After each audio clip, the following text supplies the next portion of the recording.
Ja tervist, Priit, ja kõigepealt sulle ka palju õnne, tervitused, Tallinna veepuhastusjaam 95, uhke värk.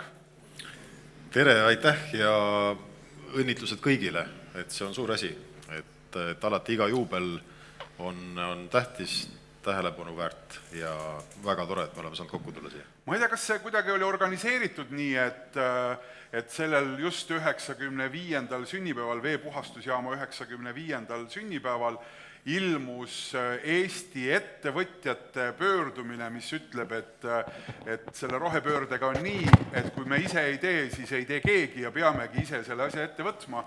No kui siit scrollida natukene, siis näeme äkki seda pealkirja ka, eestlaste südame asi, peaks olema rohepööre, mis see pealkiri, meie jätkame pööret ja kutsume teisi kaasa. Ma nägin, et seal oli nii Utilitase allkiri kui ka Tallinna Vee allkiri. Miks te alla kirjutasite sellele? Ja seal oli peale meie veel 63 Eesti ettevõtjad, kes kirjutasid alla sellele pöördumisele. Et ma arvan, et on palju sellist diskussiooni selle ümber, et rohepööre, et mis see täpselt endast kujutab, kas sellega peaks tegelema ja võib-olla tekib, vahel jääb selline mulje, et on määramatust palju. Tegelikult väga paljude peas määramatust nii palju ei ole, vaid pigem on selge, et see on see suund, kuhu suunas me tahame minna. Need samad 65 ettevõtjat või ettevõtte juhti, kes on siin alla kirjutanud, on seda kinnitanud, et me oleme juba jätkusuutlikkuse selle rohepöörde enda lipukirjaks ja eesmärgiks võtnud ja meil on plaanis seda edasi teha ja meil on soov selle pöördumisega kutsuda kaasa ka kõiki teisi. Et seada eesmärgid, seada konkreetsed sammud, et paari sõnaga siin pärast ka vaatame, mis me oleme Utilitases teinud sellel teekonnal.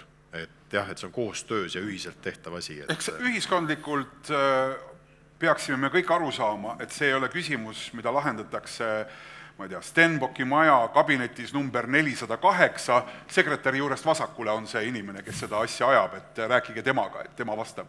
Et see tegelikult on meie kõigi asi ja ettevõtete igapäevatöö on miski, mis seda muu hulgas realiseerib. Jah, ta on selles mõttes ka seal kabinetis 408 on vaja, et sellest aru saadakse ja sellest on positiivseid näiteid tegelikult, et kus see sama Eesti poolt võetud eesmärk, et aastaks 2030 meil on siis, toodame 100% taastuvat elektrit nii palju, kui me ise tarbime. See on suur ja oluline eesmärk, sest enne oli 40%. Et ka kabinettides või 408 või kust oli, et seda ja igal pool, et seda tegelikult seda arusaama tekib üha rohkem. Aga jah, et ta ei ole selgelt selline riiklik sundus, vaid ta on selline, mis on oluline ja millega tegeletakse ka igal pool kabinettides, nendes samades ettevõtetes ja kes pidasid siis vajalikuks ka seda öelda välja, et jah, see on see, millega me tegeleme ja soovime edasi minna. Seal nende ettevõtete hulgas oli väga palju, väga erinevaid ettevõtteid, muu hulgas kuni, ma ei tea, umbes sarnaste ürituste korraldajateni välja, aga ka infrastruktuuri ettevõtted. Ja selle jaoks, et nüüd tulla tänase päeva juurde ja rääkida valdkonnast, mis on nii-öelda elutähtis ja ühiskondliku elu orgaanikas sageli nagu märkamatu, sest et ta töötab, ta on, mistõttu ka ei mõisteta tema nagu igapäevaseid probleeme ja vajadusi, siis natukene nüüd sinuga vesteldes siin sellest kriitilise infrastruktuuri positsioonist siis tänapäevases maailmas. Mis on need detailid ja nüansid, millele selle arendamine toetub? Ja kriitiline infrastruktuur on, et kuidas seda määratleda, et mis üldse on kriitiline infrastruktuur, et siis ma arvan, et seda on lihtsam millegi poolt määratlemise asemel hoopis määratleda, et see on tunnetatav, kui seda ei ole. Ehk et see on selline teenus või infrastruktuur, et mille kaudu pakutav teenus, et ilma selleta ei saa või on hästi ebamugav.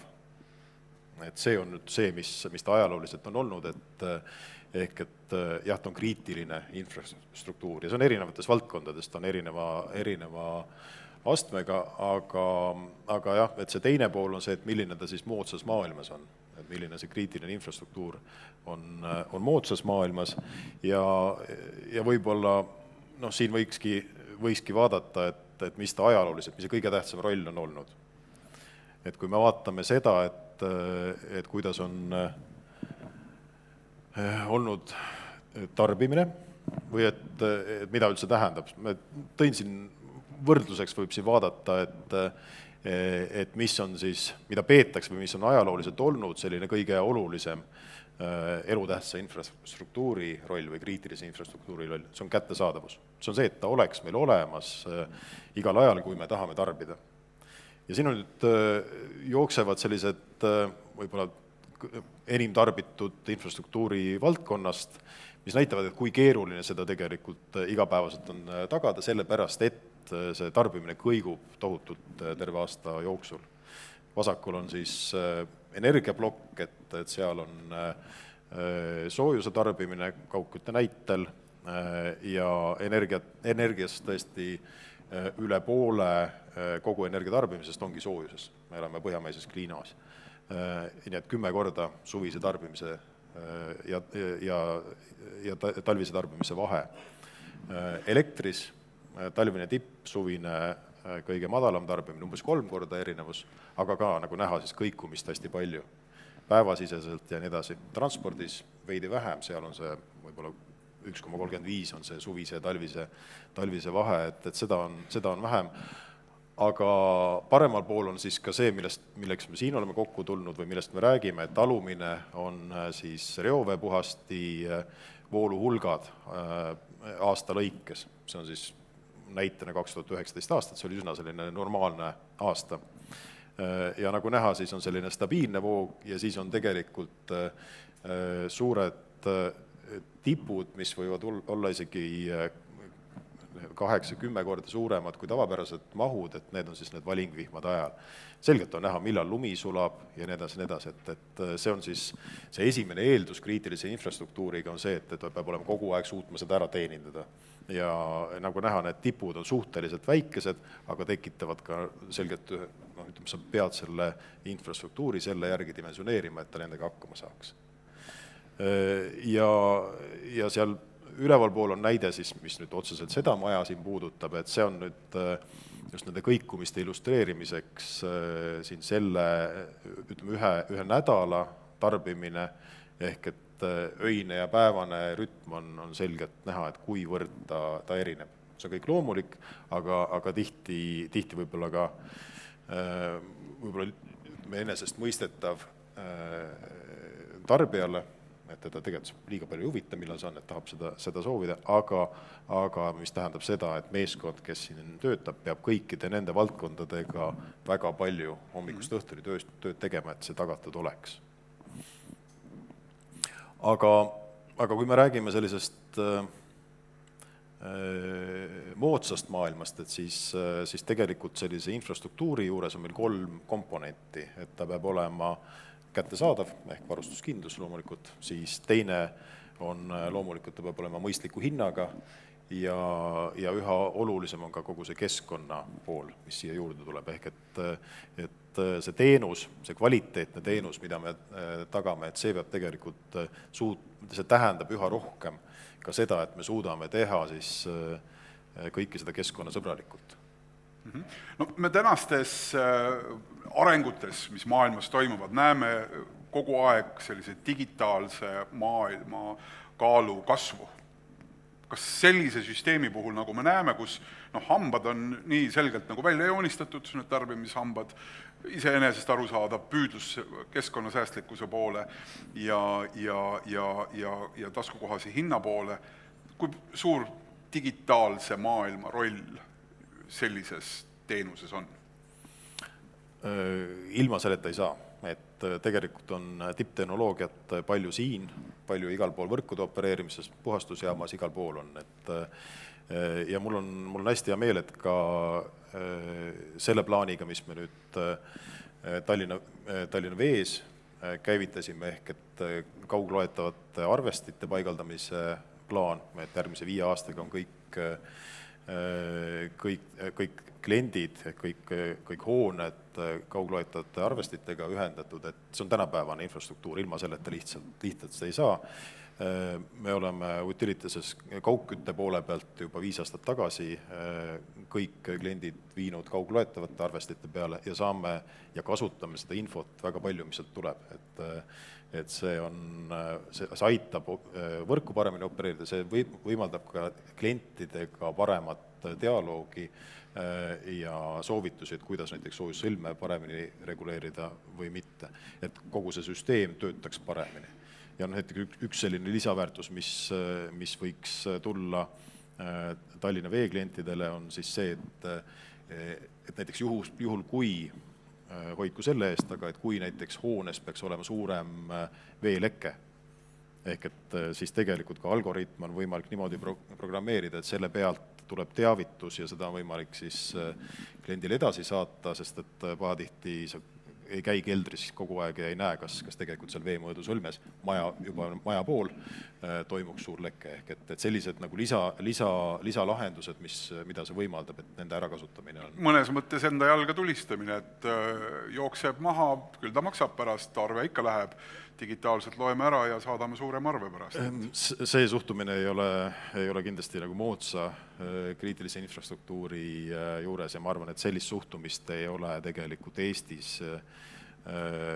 juba mitukümmend aastat, et ikkagi ühiselt on võimalik seda süsteemi kõige paremini käitada, kõige nagu mõistlikuma hinnaga ja sellised asjad lihtsalt on kogu süsteem, keegi peab ta lõpuks kinni maksma ja seda ei ole mõtet teha. Me Watercomi näitel juba siin natukene rääkisime uuendustest, mis sellel ettevõttel plaanis, aga kui vaadata nüüd natukene aste kõrgemalt, kuidas seda investeerimiskeskkonda või investeerimist ennast on võimalik nagu paremini korraldada, et täna on Tallinna Vee omanike ringis Utilitas, Tallinna linn, ilmselgelt Utilitasel kusagil ka omad torud, eks ju, Tallinna Veel omad torud, lõpuks Tallinn planeerib erinevatesse piirkondadesse erinevaid torusid. Kas see on nagu üks koht, kus nutikamalt või natukene rohkem planeeritult üheskoos toimetades on võimalik investeeringuid teadlikumalt teha?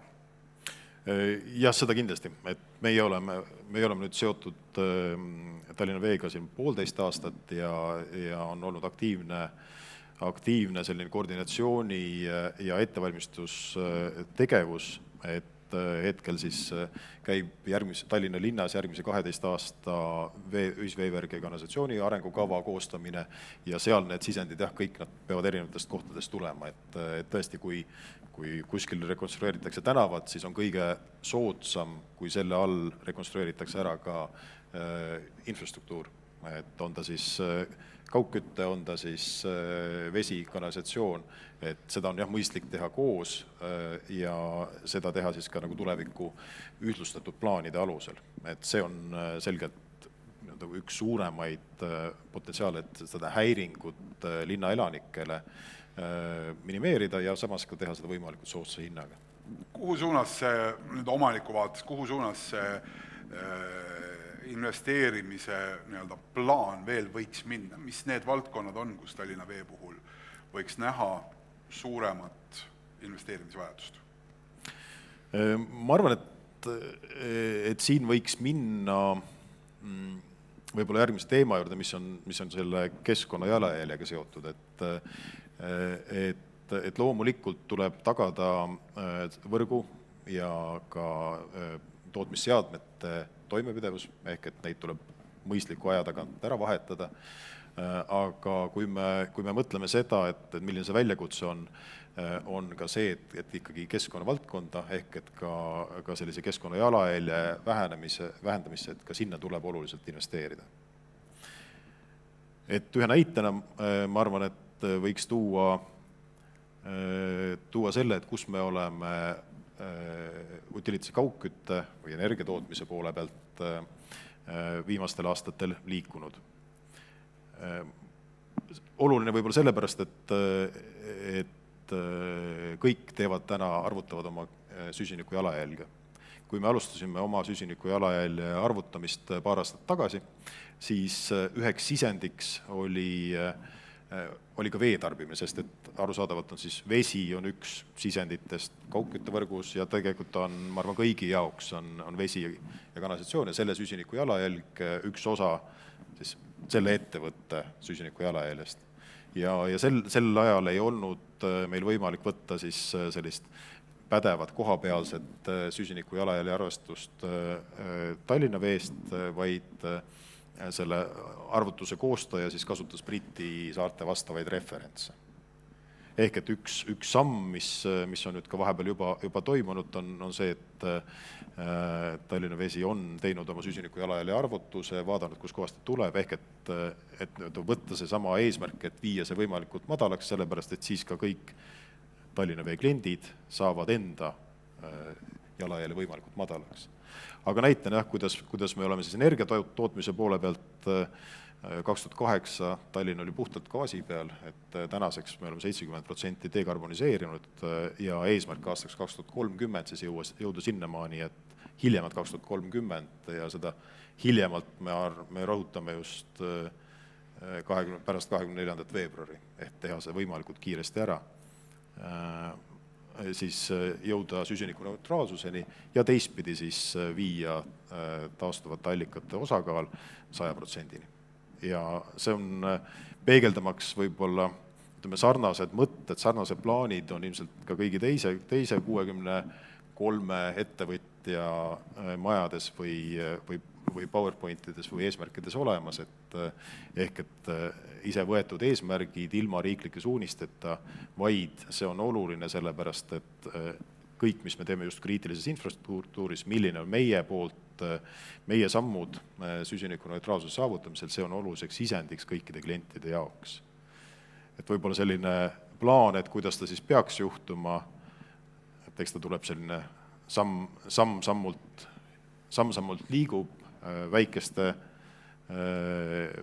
sammudega kuni ta siis uute tootmisseadmete lisamisega, infrastruktuuri rekonstrueerimisega, koostöö klientidega, et see on see teekond, kuidas me sinna jõudma saaks. Ja Tallinna Veel on sama plaan, nii et kui mõelda, kuhu investeerida, et umbes kolmandik Tallinna Vee süsiniku jalajäljest on energia kasutamisega seotud ja siin on siis plaanid, mis on seotud Paljassaares toodetava biogaasi ärakasutamiseks siis koostootmisjaama rajamisel, et toota elektrit ja soojust, mida seal vaja on. Samamoodi päikesepaneelide lisamine oma tarbimise katmiseks ja ka rohelise elektri tarbimise alustamine, mis juba eelmisel aastal käis. Et see on teekond ja ütleme, see 1/3 on küll see plokk, mida on võimalik ka Tallinna Vees investeeringutega suhteliselt, ütleme, investeeringud on olulised ja suhteliselt suured, aga see on nagu see, mida on võimalik saavutada. Muidugi on kohe suur ahvatlus hakata kõiki neid detaile täpsustama ja vaatama, et kust need nullid tulevad, aga jätame selle ühe teise konverentsi detailsemaks teemaks. Ma natukene tooksin siia juurde veel puhastusteenused ka. Väga hea, puhas tulevik on siin seina peal ka kohe kirjas, et mis muutused siin on ette näha, ilmselgelt mingid nõuded väiketootjatele ja nii edasi, et see on mitmetasandiline maailm, kus neid tasandeid on väga erinevaid, et mis siin on plaanis teha puhastuse võimekuse parandamise, muutmise osas? Need plaanid ja need soovid ja tegevus on tegelikult pidevalt toimunud ja tõsi ta on, et mida suurem on see kriitiline infrastruktuur, mida opereeritakse, seda rangemad on ka nõuded. Et kui me energiatootmise poole pealt võtame, siis ütleme, alla 20 megavatti ei kuulu üldse näiteks emissioonikaubanduse süsteemi, ehk et vastavalt ei pea ka süsiniku heitekvoote ostma, et ja 20 megavatti on üsna suur tootmisseade tegelikult energia poole pealt, et need nõuded ka Tallinna Vee puhastusvõimekusele on tegelikult karmimad, on olnud karmimad kui sellistel lokaalsetele ja ka väiksematele süsteemidele, ehk et see on see, mismoodi Tallinna Vesi õnnestub, kui hästi vesi on puhastatud Tallinna Vee Paljassaare puhastusjaamas, et see tegelikult määrab suurima omavalitsusena, et kuidas Eesti Läänemere keskkonda suudab hoida. Nii et investeeringud on sinna kogu aeg tehtud ja samas ka need piirnormid on läbi aastate oluliselt vähenenud, et kui me võtame seda nii fosforlämmastik on sellised teemad, mida peamiselt järgitakse, aga ka raskemetallid, et on need piirmäärad on vähenenud kordi ja tegelikult ka 10 kordi, et sõltub nüüd konkreetsest ainest, mida sealt eemaldada tuleb.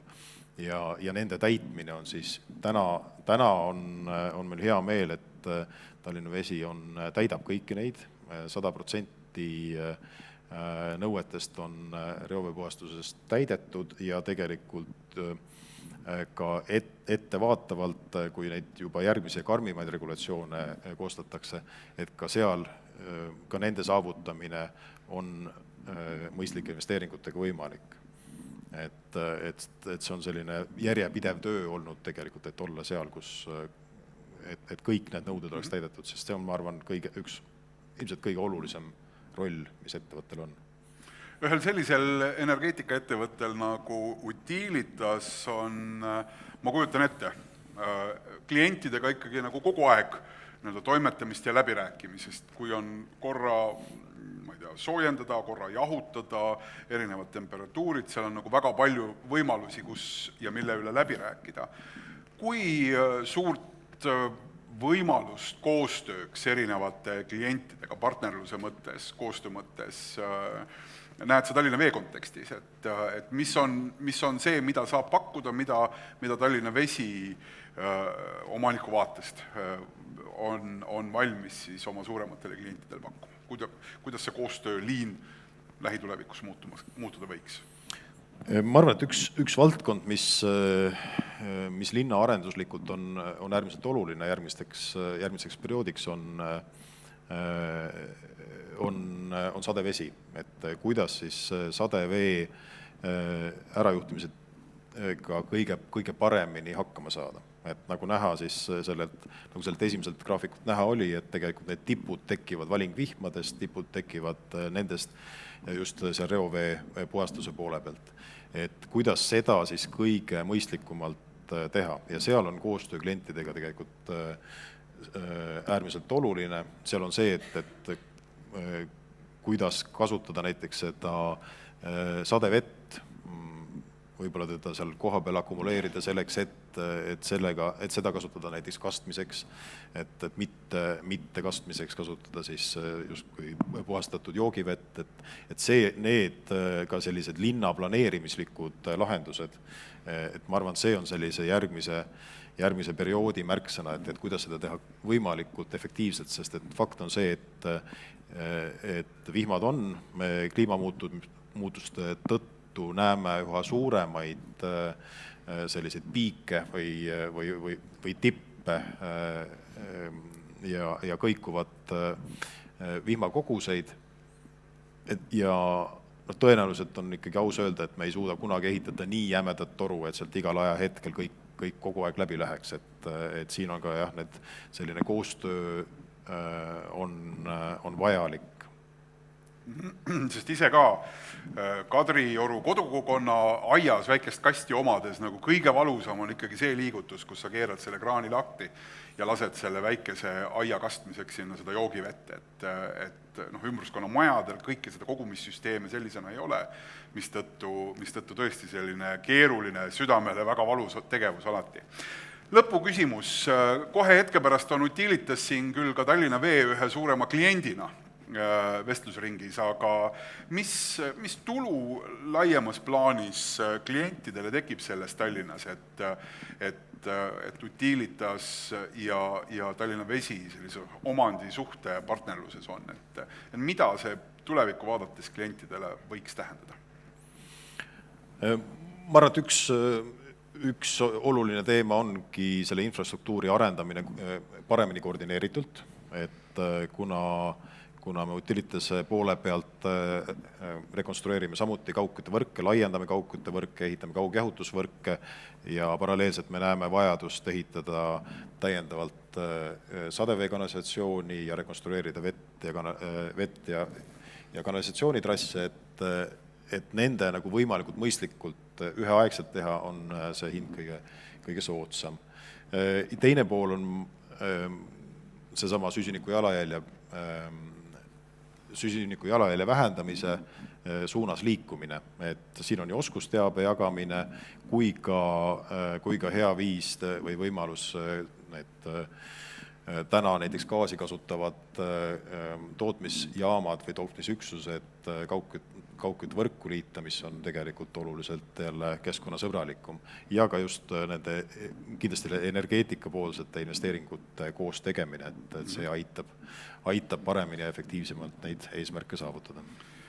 Nii, viskasin pilgu kiiresti ka siis Worksapi keskkonda ja küsimus, mida oleksin küsinud ka ise hea meelega, aga teeme kiire vastuse, Priit nähes, et kell on punaseks tiksunud. Milline on täna Utilitase poolt kasutatav süsinikuneutraalne ressurss soojusenergia tootmisel? Siin oli viidatud, et see kõver tuleb ilusasti alla, et mis see süsinikuneutraalne ressurss on? Kui me vaatame Tallinna energiavarustust, siis 2/3 Tallinnast on tegelikult varustatud siis koostootmisjaamade jääksoojusega. Et koostootmisjaamad, mis siis toodavad elektrit ja siis ütleme elektri tootmise jääkproduktina tekib alati ka soojust. Sellist ei saa teistmoodi sellises soojuselektriaamas toota, et see on siis see, mida kasutatakse hoonete kütmiseks, seal on nii olmeprügi kui ka siis puiduhakke, et need on siis nagu sellised põhilised allikad.